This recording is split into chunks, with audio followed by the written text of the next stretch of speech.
Hello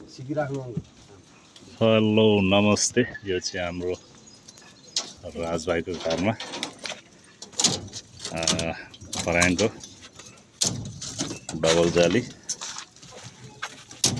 के गरी बाँधेछ हौ। स्टिल बाँध्ने काम चाहिँ कम्प्लिट भएको छ।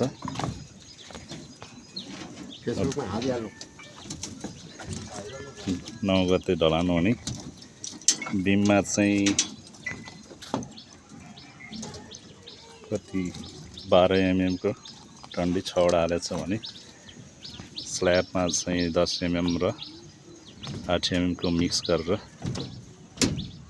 मेन बार चाहिँ 10 mm र सेकेन्ड बार चाहिँ 8 mm गरेर चाहिँ स्टिल बाँधेर कम्प्लिट भइसकेको छ। अब साइड ठोक्न बाँकी रहेको छ।